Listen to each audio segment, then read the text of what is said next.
Hello bachcho, let's read out the question first. A conducting rod of length L is moved at a constant velocity v0 on two parallel conducting smooth and fixed rails that are placed in a uniform constant magnetic field B perpendicular to the plane of rails as shown in the figure. So आप यहाँ figure में देख सकते हैं कि एक rod है जिसकी लेंथ है L, उसको मैग्नेटिक फील्ड में क्या किया जाता है, मूव किया जाता है। और जो मैग्नेटिक फील्ड है वो कैसा बोल रहा है, वो परपेंडिकुलर है टू द प्लेन के। Now resistance R is connected between the two ends of the rail. इन दोनों रेल के बिटवीन में एक रेजिस्टेंस आर को यहाँ पर जोड़ दिया गया है।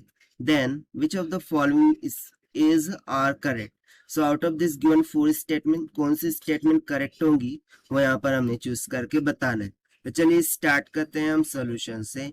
But before of it, let's talk about the key concept which we are going to use here for this question. So यहाँ पर हम सिंपल सा कंसेप्ट लगाने वाले हैं वर्क एनर्जी थ्योरम का। So वर्क एनर्जी थ्योरम के अकॉर्डिंग जो वर्क डन होता है that is nothing but is equals to the change in kinetic energy, that is delta के ई के इक्वल होता है।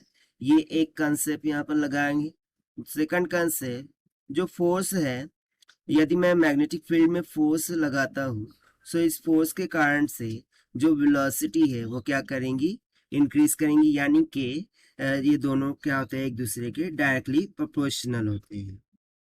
उसके अलावा यदि मैं यहाँ पर बात करूँ सो हम इंड्यूस ईएमएफ की बात करने वाले हैं।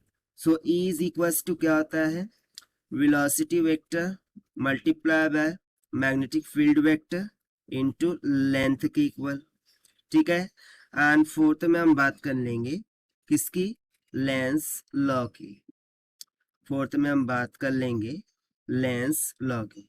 तो चलिए इसी कॉन्सेप्ट्स का हम यहाँ पर यूज करते हुए सॉल्यूशन से स्टार्ट करते हैं। सो हम स्टेटमेंट वाइज जाएंगे। सो लेट्स सपोज कि ए स्टेटमेंट, सो यहाँ पर कैपिटल ए गिवन है, so capital A he consider कर लेते हैं। लेट्स से कि कैपिटल ए स्टेटमेंट।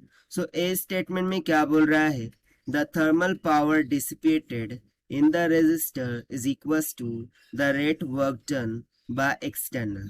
सो ये स्टेटमेंट क्या है, करेक्ट है फॉल्स है। सो चलिए देख लेते हैं। So according to work energy theorem we know that कि जो वर्क डन होता है that is nothing but equals to the change in kinetic energy. वो किसके इक्वल होता है, चेंज इन काइनेटिक एनर्जी के इक्वल होता है। अब यहाँ पर यदि मैं देखूं सो इसमें इनिशियल और फाइनल, ठीक है, दोनों ही वेलोसिटीज, दोनों ही स्पीड क्या है, सेम है।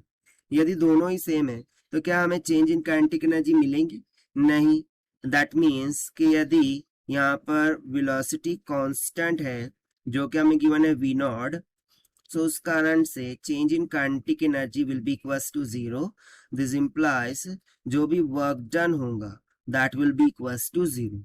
सो इसके अकॉर्डिंग जो गिवन स्टेटमेंट है हमारे पास दैट इज ए, वो एब्सोल्युटली क्या हो जाएंगी, करेक्ट हो जाएंगी। क्योंकि इसमें वही बोल रहा है कि जो थर्मल पावर डिसिपेटेड होता है अक्रॉस द रेजिस्टर वो किसके इक्वल होगा, the rate of work done by the external. और बेसिकली जो वर्क डन है ना ये किसके इक्वल, मतलब किस में कन्वर्ट हो जाता है, हीट में कन्वर्ट हो जाता है। क्योंकि यदि इसमें कोई चेंज इन काइनेटिक एनर्जी हो ही नहीं रहा है तो पूरा का पूरा पावर क्या हो जाएगा, डेसिपेट हो जाएगा, हीट में कन्वर्ट हो जाएगा। और इसी बात को यहाँ पर बोल रहा था, इसीलिए स्टेटमेंट ए करेक्ट हो गई। स्टेटमेंट बी में if applied external force is double then a part of external power increases the velocity of rod. So देखिए इसके लिए हम सेकंड कंसेप्ट का यूज करेंगे कि यहाँ पर यदि हम फोर्स को बढ़ाएंगे, ठीक है। सो हमने सेकंड कंसेप्ट में क्या लिखा था कि force will be directly proportional to V not. So यदि हम फोर्स को डबल कर दे, यानी कि मैं फोर्स को बढ़ा रहा हूँ, सो ऑब्वियस सी बात है जो वेलोसिटी ऑफ रॉड जो कि इस डायरेक्शन में मूव कर रही है वो क्या कर जाएंगी, बढ़ जाएंगी। So according to this statement B भी यहाँ से करेक्ट हो गई। स्टेटमेंट सी देखते हैं, lens law is not satisfied if the rod is accelerated by external force. यदि रॉड को एक्सेलरेट किया जाए एक्सटर्नल फोर्स से, सो बोल रहा है कि लेंस लॉ यहाँ पर सेटिस्फाई नहीं होगा। तो चलिए देख लेते हैं। सो यहाँ पर यदि मैं बात करूँ लेंस लॉ की, सो यदि मैं इस रॉड को फास्टली मूव करूं, कैसा फास्टली मूव करूं, यदि मैं इस रॉड को फास्टली क्या करूं, मूव करूं थ्रू दिस मैग्नेटिक फील्ड, सो इसमें ज्यादा से ज्यादा फ्लक्स लिंकेज होगा, यानी कि ज्यादा से ज्यादा क्या होगा, फ्लक्स का निर्माण होगा।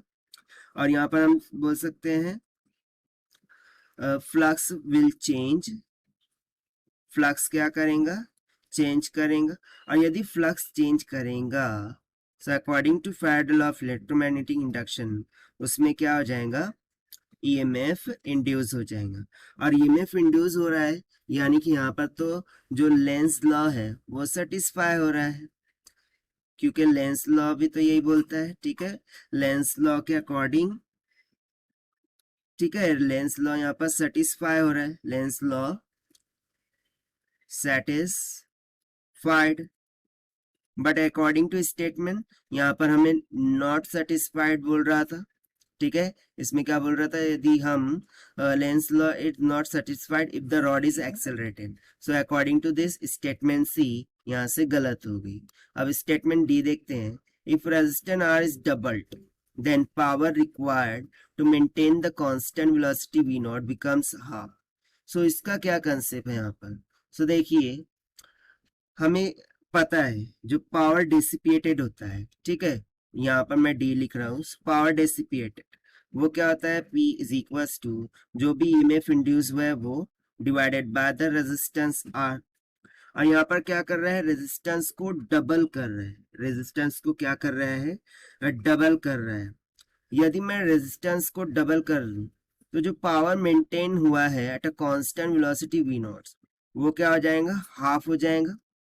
अब ये कैसे हाफ होगा, सो देखिए यहाँ पर हमने इलेक्ट्रिक जो ईएमएफ इंड्यूस हुआ है उसका फॉर्मूला लिखा था, that is E is equal to, so इसको मैं फाइनली इस तरीके से लिख सकता हूँ कि VBL साइन ऑफ थीटा के बराबर।